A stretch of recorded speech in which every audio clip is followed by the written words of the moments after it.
greenhouse. It's called dragon wing begonia, and it's great because it grows in sun, shade, wind. Doesn't mind being too wet, doesn't mind being dry. It's really versatile and it has a lot of great uses in the garden. So we sell a lot of them. And you can see I put signs up for everything so that all the customers know exact prices and whether the plants are good for sun or shade. So I like to provide lots of information and educate people about what the plants are good for. So you will see all kinds of different tomatoes, vegetables.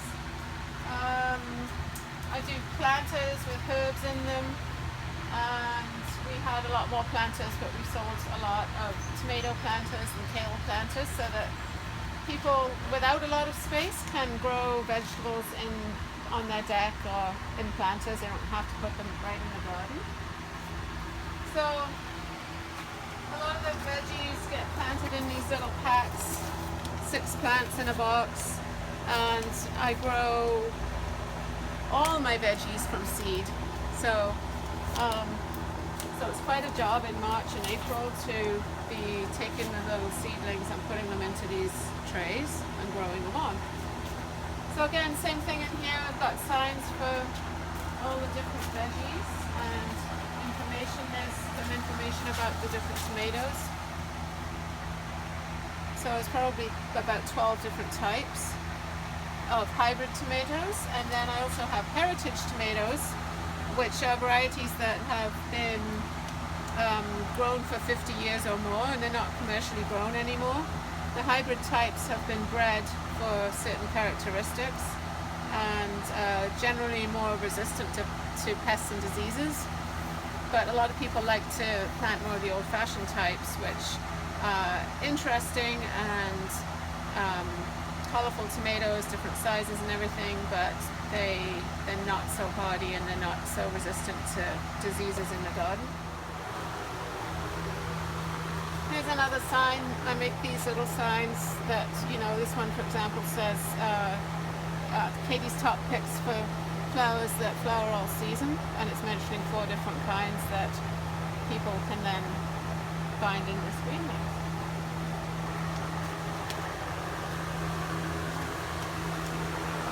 Here's another one that tells people about what kind of plants to plant to attract hummingbirds. I get asked a lot about attracting hummingbirds, butterflies, pollinators,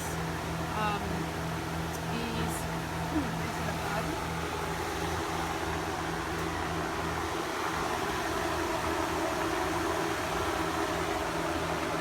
This is one of my favorite plants right now. It's just starting to flower. It's called Buddleia, and it is highly attractive to butterflies. And you plant one of these, you will get all kinds of butterflies. They come in purple and pink.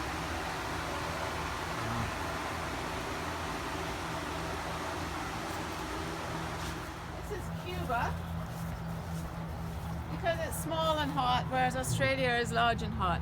So this is called Cuba. This was our first little greenhouse, and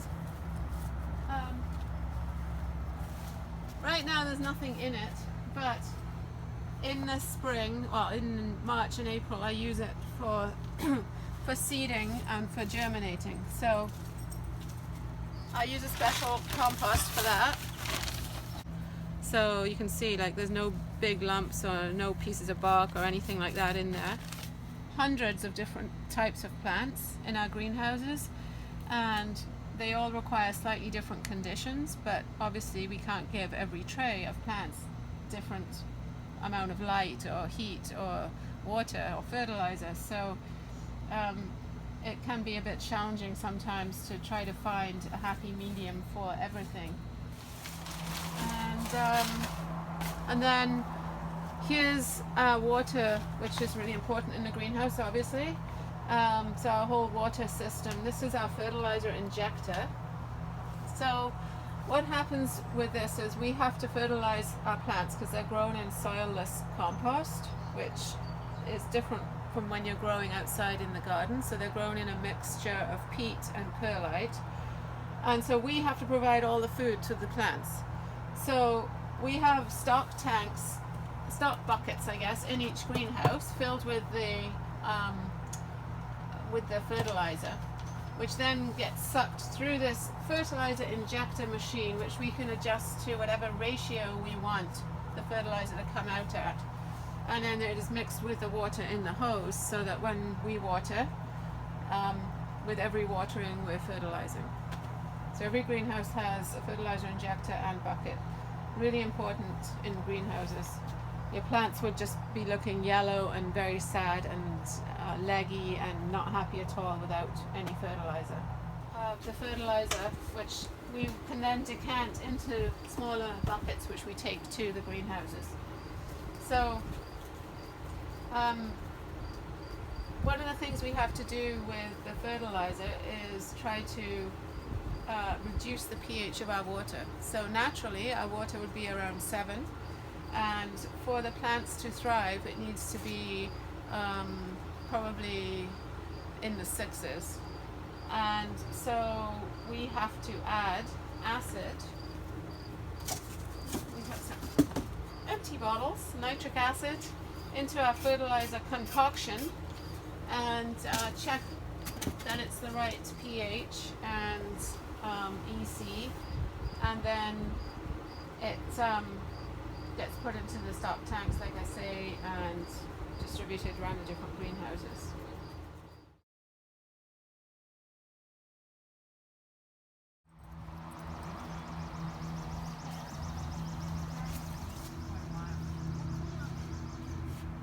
So, what's your name and what's the name of your company?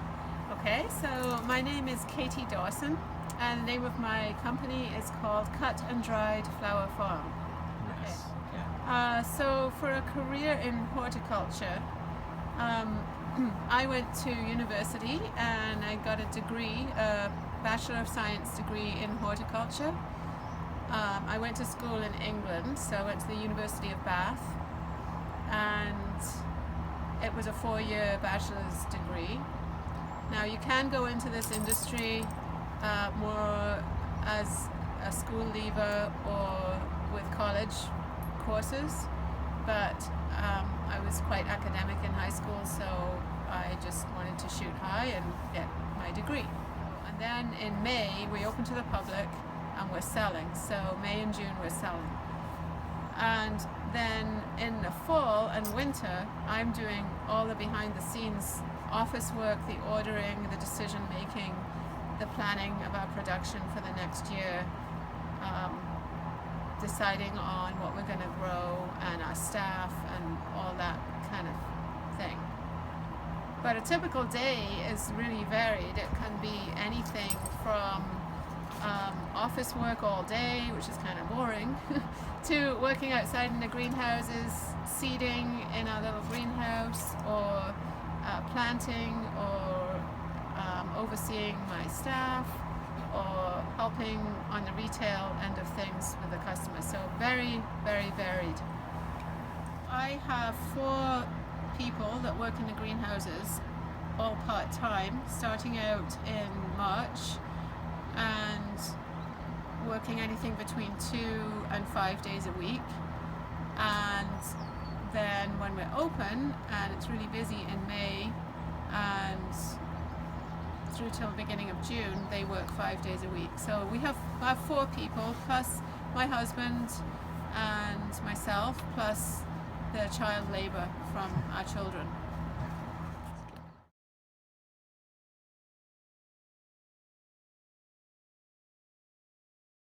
I grew up in Scotland and I worked at a garden centre, and I was helping customers. We didn't grow much at that garden centre, so it was more helping customers and giving them advice and selling things. That was my first job. And then when I went to university, I did a co-op program, so I had a couple of different experiences with different kinds of work in the field. I worked on a farm in Australia where we grew cut flowers for export, and another job I had was working on a nursery here in Canada, in Schaumburg, which was a wholesale plant nursery. Yes. I knew that I wanted to work with plants. I was always good with sciences, and I really liked geography, and it just seemed like a natural fit to investigate a subject that I hadn't studied in high school, that being horticulture, or agriculture would be a similar kind of field too. So I was lucky. I guess I did know from that age what I wanted to do, yeah. So starting salary would be minimum wage. I worked at a lot of those jobs were minimum wage, even though I had a degree. You know, we started at the bottom. And top salary in the horticultural fields, I mean, if you're a business owner and you can hit it big, you can make anything. But if you're an employee and you're working for the government as an advisor, or you're working for a large corporation, you can probably make about $100,000 a year.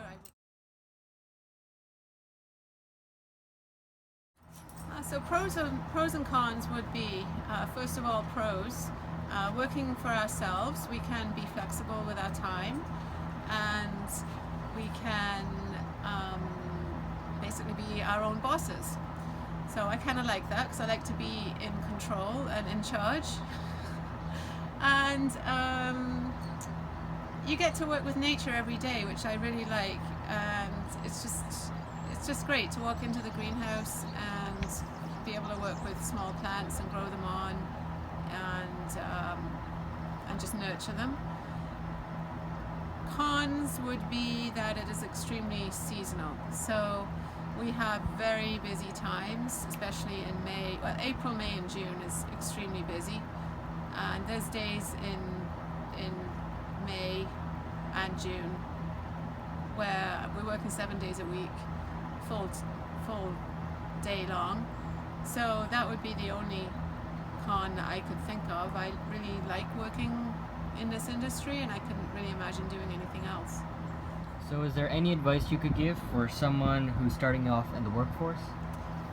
I would say get lots of experience. So go get a job here or anywhere, like with a landscaping business or flower shop or garden center, even agriculture. Show people that you can work hard and be responsible and show up and be committed to your job and be interested in it. Ask questions when you're working with your boss, and you'd be surprised how many people would be happy to help with career advice if they were given the opportunity. So just go out there, try lots of different things, and decide if it was for you.